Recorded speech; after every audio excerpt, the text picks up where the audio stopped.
आशा करता हूं आप सब बहुत अच्छे होंगे। मेरा नाम है सिद्धांत अग्निहोत्री, स्टडी ग्लोस पे आपका बहुत बहुत स्वागत है। दोस्तों, आज हम बात करेंगे म्यांमार की। बड़ा इंपॉर्टेंट लेक्चर रहेगा ये, ध्यान से सुनिएगा। म्यांमार टूटेगा, म्यांमार बहुत अच्छा है, बहुत बढ़िया है। टूटेगा तो नहीं, कम से कम ये समझिए कि म्यांमार से मिलिट्री तो जाएगी और टूट भी सकता है, क्योंकि यहां पे ऐसा पहली बार हुआ है 17-18 सालों में नहीं, पिछले 70 सालों में, कि इस बार आर्मी को मुंह तोड़ की खानी पड़ रही है। ठीक है, खूब मारे, ये लोग इतने अधर्मी लोग हैं जो इनकी आर्मी है। मैं आपको पूरी कहानी बताऊंगा, तब आपको पता चलेगा। तो हमारा फ्लो का जो कोर्स है वो आज लास्ट डेट है सेल की, 50% ऑफ था, 150 रुपये में मिल रही है। बहुत ही शानदार तरीके से रवि सर ने बताया और सारे रिकॉर्डेड लेक्चर्स है ये, शानदार जो टॉपिक्स आप देख रहे हैं, तो फटाक से अवेल करें। तो मेरे सामने ये एडिटोरियल खुला हुआ है। मैं आपको पहले म्यांमार के बारे में बताता हूं। म्यांमार, आपको पता ही है कि भारत से भी बहुत अच्छे रिश्ते, बुद्धिज्म यहां पे गया है ना, बड़ा इंपॉर्टेंट रहा है हमारे लिए ये। ठीक है, हर एक चीज के पॉइंट ऑफ व्यू से अगर हम बात करते हैं। लेकिन दोस्तों, आपको बता दूं कि जो म्यांमार है वो, वहां पे डेमोक्रेसी रही नहीं है, जो कि भारत के लिए बहुत ही दिक्कत का कारण जो है वो बनी है। अब भारत ने कई बार कोशिश की है कि डेमोक्रेसी को जो है वो हमें देखते हैं कि मतलब इसको रिस्टोर किया जाए, बहुत ज्यादा कोशिश की है, बट ये हुआ नहीं है। तो अगर हम बात करते हैं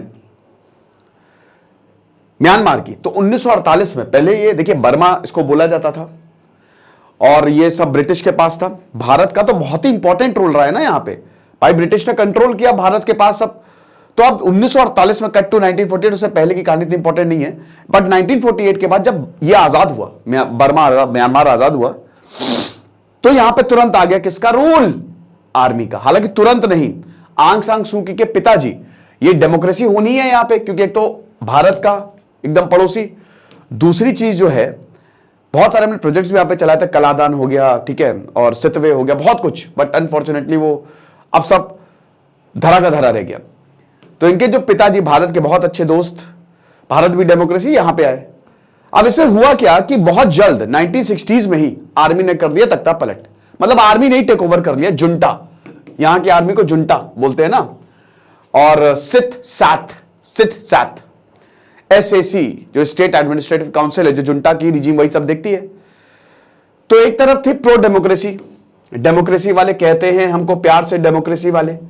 इनकी जो बेटी थी आंग सांग सू की, वो भारत आई, भारत में ही पढ़ी, दिल्ली यूनिवर्सिटी में, और बहुत समय तक, मतलब समझिए कि मिलिट्री ने पूरा का पूरा कंट्रोल किया। फिर आता है 8888 अपराइजिंग, 8 सितंबर 1988।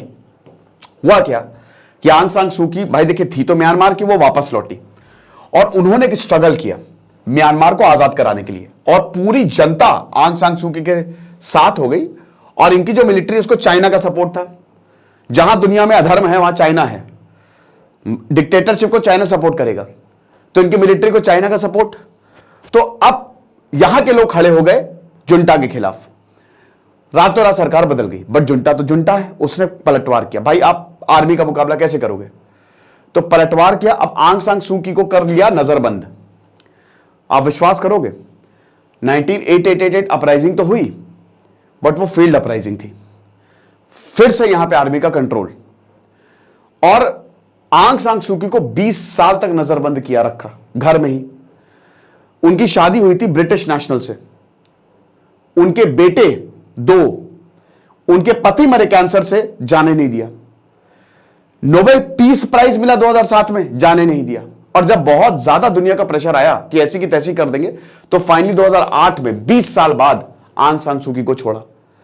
उसके बाद तुरंत आंग सांग सू की पता था, क्योंकि यहां मिलिट्री खत्म, तो तुरंत जो है national league for democracy NLD बनाई आंग सांग सू की ने, और इलेक्शन लड़ लिया। इलेक्शन क्या, वो तो जुंटा का आखिरी वक्त था, सारा सपोर्ट जो है वो इधर चला गया। तो फाइनली मिलिट्री जो है वो बदल गई, मतलब मिलिट्री ने बोला कि हाँ ठीक है, अब इलेक्शन हुए, और इतने दिनों बाद, इतने सालों बाद मिलिट्री का रूल खत्म हुआ म्यांमार से। आंग सांग सू की जीत गई, लेकिन वो राष्ट्रपति नहीं बन पाई, क्योंकि जाते जाते भी यहां पे मिलिट्री ने खेल कर दिया था। वो ये लिख गए थे संविधान में कि अगर कोई ऐसा जिसने बाहर के इंसान से शादी की हो, वो कभी हमारा राष्ट्रपति नहीं बन सकता या प्रधानमंत्री, कुछ भी नहीं बन सकता। तो आंग सान सू की ने तो फिर ब्रिटिश नेशनल से शादी की थी, लेकिन चलती आंग सान सू की थी भले ही। अब 2009 से लेकर 2021 तक 12 साल तक आंग सान सू की रही। देखिए 2015 के बाद से दिक्कतें शुरू होना हो गई, क्योंकि यहां रखाइन में, ठीक है, रोहिंग्यास थे। 1600 किलोमीटर का बॉर्डर जो है हम शेयर करते हैं, आपको पता ही है। तो अब हुआ क्या कि भाई यहां पे रखाइन में जो है वो रोहिंग्यास, और मिलिट्री ने रोहिंग्यास को मारना शुरू किया। वो सब के सब भारत आए, ठीक है, ओरिजिनल बांग्लादेश के थे। अब आंग सान सू की, जिनको बोला जाता है कि अभी मॉडर्न ग्रेड्स में उनका नाम लिया जाता है, जैसे गांधी जी अपने समय में थे, अभी इस समय में आंग सान सू की का नाम लिया जाता है कि उन्होंने क्या मूवमेंट चलाया। लेकिन वो चुप रही, वो चुप रही, कुछ नहीं बोला,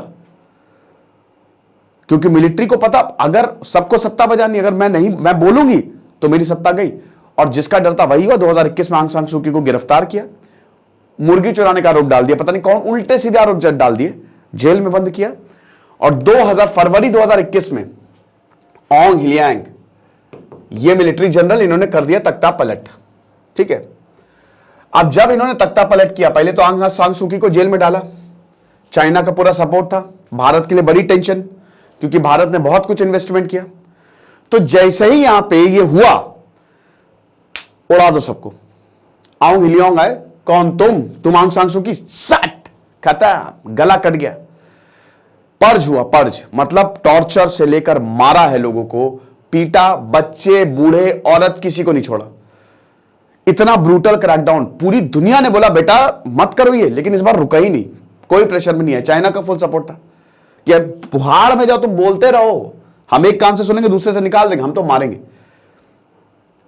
और उसका अब देखिए क्या हुआ कि देखिए बहुत सारे रिबेल ग्रुप्स थे, K3C, अराकान आर्मी, बहुत सारे ऐसे रिबेल ग्रुप्स थे, कचिन आर्मी, करन आर्मी, ये सब रिबेल ग्रुप्स हैं। जो पूरा म्यांमार है, इनकी कैपिटल है नैपीदियाओ, ये एक यूनियन टेरिटरी है, 7 स्टेट्स है, मतलब टोटल 7 रीजन्स हैं। ये मैंडले जेल, मैंडले मतलब बहुत इंपॉर्टेंट यहां पे जेल हुआ करती थी। भाई बाल गंगाधर तिलक को आपको याद है ना कि यहीं पे ही जब सूरत सेशन हुआ था 2007 के बाद, तो ब्रिटिश ने यहां पे ही भेजा था, बहुत सारे फ्रीडम फाइटर्स यहां पे रहे थे। तो अब हुआ क्या, मैं क्या बोल रहा था, हां, तो अब ओंग हिलियांग जो है उन्होंने मारना शुरू किया, बुरी तरीके से मारना शुरू किया। तो बहुत सारे रिबेल ग्रुप साथ में आ गए, बहुत सारे रिबेल ग्रुप्स, कि यार ये लोग तो पागल हो चुके हैं। और उसके बाद इन्होंने वो पलटवार किया है दोस्तों कि आर्मी, खेल खत्म ही है आर्मी का, कुछ दिनों की बात है बस। आप ये देखिए जरा मैप, टाइम्स ऑफ इंडिया का है ये, मिलिट्री अभी क्या कंट्रोल कर रही है और कुछ कंटेस्टेड एरिया हैं वो देखिए।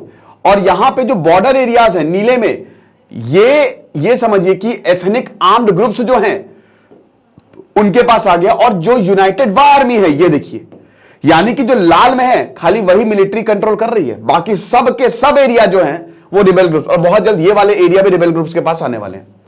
अच्छी बात यह है कि ये प्रो डेमोक्रेसी है।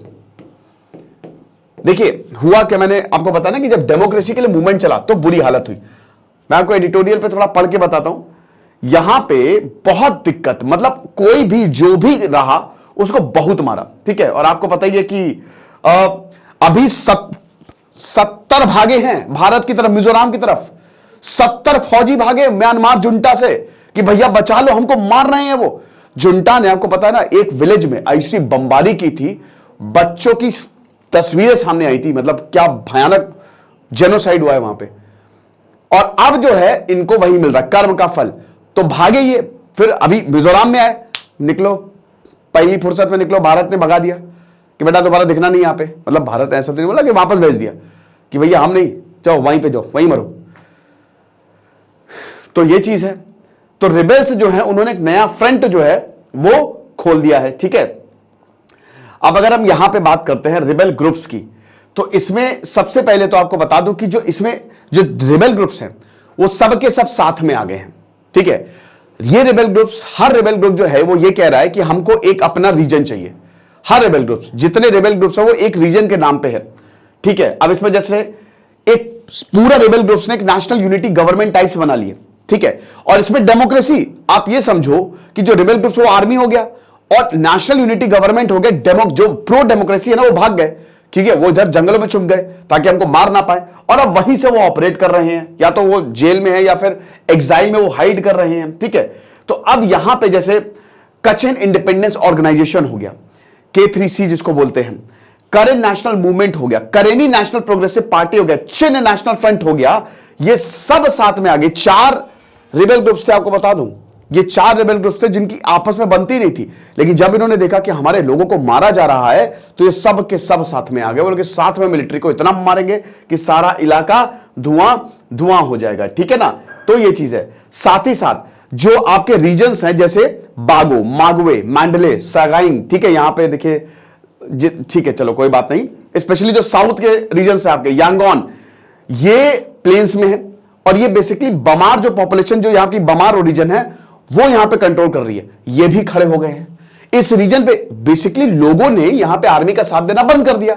आप बोलेंगे सर ये जीत कैसे रहे, एक तो बाहर से सपोर्ट, दूसरी बात यह है कि लोगों को एक एक चीज पता है। अब लोग किसका साथ दे रहे हैं, रिबेल ग्रुप्स का, कि हम आर्मी को कुछ बताएंगे नहीं, तो भाई जब बताओगे नहीं, फिर उसके बाद आर्मी में भी जो लोग हैं उनके परिवार भी इन गांव में रहते हैं, और धीमे धीमे आर्मी के बहुत सारे लोग भी छोड़ रहे हैं। अब इसका नतीजा ये है ऑपरेशन 1027। ऑपरेशन 1027 अभी दोस्तों 27 अक्टूबर को लॉन्च किया गया। अब इसमें ब्रदरहुड अलायंस, इसमें कौन कौन है, ध्यान से देखिएगा, ब्रदरहुड अलायंस में कौन कौन है, जितने भी प्रो डेमोक्रेटिक प्रोटेस्टर्स हैं, Myanmar national democratic alliance army, फिर उसके बाद कोकान रेबेल ग्रुप, तांग लिबरेशन आर्मी, पलाउंग ग्रुप और अराकान आर्मी, सब रखाइन स्टेट से, जहां पे यही मैंने आपको बताया कि जो मुस्लिम्स हैं, है ना, जो रोहिंग्यास है वहां से ऑपरेट करते हैं। और आपको बता दूं कि इन्होंने ऐसा पलटवार किया है कि हालत जो है बहुत ज्यादा खराब हो गई है। साथ ही साथ जो म्यांमार और चाइना का की ट्रेड रूट है उस पर भी इन्होंने वार किया है, यानी कि जो मेन ट्रेड जहां से आता है, जहां से सप्लाईज आती है, वहां पे भी ये रोकने में कामयाब हो गए हैं। आर्म्स एंड एम्युनिशंस, भागे हैं जुंटा, जितना भी भागो हथियार छोड़ के, और वो सब ये यूज कर रहे हैं, ये आर्मरी पे रेड कर रहे हैं, और इसका नतीजा ये है कि इनके पास भी अच्छी खासी सप्लाई आ गई है। ठीक है ना, तो यहां पे जो इरावडी है, जो लीडिंग इंडिपेंडेंट न्यूज पोर्टल है, उन्होंने ये बोला है कि जो ऑपरेशन 1027 है ये एक हाउसहोल्ड नेम बन गया है। म्यांमार में हर कोई ऑपरेशन 1027 की बात करता है, और यही बोल रहा है कि भाई जो पीडीएफ रेजिस्टेंस ग्रुप है, ठीक है, विथ ब्रदरहुड अलायंस इसमें आ गया, यानी कि सब कोई अलाइंड है। अब आप इसको ऐसा समझिए, जैसे जब मैच होता है, कल को तो बहुत बेकार, क्योंकि क्राउड कल बहुत बेकार था, अहमदाबाद का crowd, I am really sorry to say, but हां, एक तो उन्होंने बिल्कुल चीयर अप नहीं किया, बिल्कुल भी चीयर अप नहीं किया, और जैसे जब लास्ट में ऑस्ट्रेलिया मतलब इंडिया हारी तो सब के सब गायब हो गए। ये यार ऐसा नहीं होना चाहिए, गलत है ये। तो अब हुआ क्या कि जैसे जब क्राउड होता है ना, एकदम शोर मचाता है, तो इंडिया विकेट ले लेती है, होता है ना। तो ऐसे यहां पे जो लोग हैं वो इतना शेयर कर रहे हैं कि अगली जो टीम है, यानी कि जो मिलिट्री है, उसके already they are hands down, वो बहुत ही ज्यादा डीमोटिवेटेड है। आपको बता दूं कि लगभग 20,000 के फाइटर्स दे आर इन्वॉल्व, और अभी तो ये ऑपरेशन लगातार चलता जा रहा है। जो हायर रैंक्स पे लोग बैठे हुए हैं, उनका मोराल बहुत ही ज्यादा डाउन है, समझ रहे हो। और it is the most biggest and most successful spring revolution का सबसे सक्सेसफुल ये जो पूरा का पूरा हिसाब किताब है वो रहा है। 12 और 13 नवंबर में बहुत भयानक फाइटिंग हुई, बहुत भयानक, रेबेल ग्रुप्स और मिलिट्री, म्यांमार की जो मिलिट्री चिन स्टेट में, इसमें भी किसको मिला, किसको, मिजोरम, भाई जो ये मिजोरम का जो ये जोगटावर विलेज है, ठीक है, उसके पास उधर ही साइड है, भयानक, उसमें भी जीता कौन, यही रेबेल ग्रुप्स। तो यानी कि एक एक करके हम ये देखते हैं कि धीमे धीमे म्यांमार बैकफुट पे जो इनकी मिलिट्री वो जाती जा रही है। पहले बहुत सारी शेलिंग्स, अब कुछ नहीं। अब आगे आने वाले समय हम शायद खुशखबरी सुने, और ये भारत के लिए बहुत अच्छा है, क्योंकि ये वैसे तो देखिए अब रेबेल ग्रुप्स हैं, बट फिलहाल तो ये डेमोक्रेसी के लिए हैं, तो ये बहुत अच्छी बात है, लोगों का भी इसमें सपोर्ट है। ये लेक्चर था, आई होप आपको समझ में आया होगा। बाकी आप हमारे कोर्स को जरूर अवेल करें, आज लास्ट डे है। Thank you so much.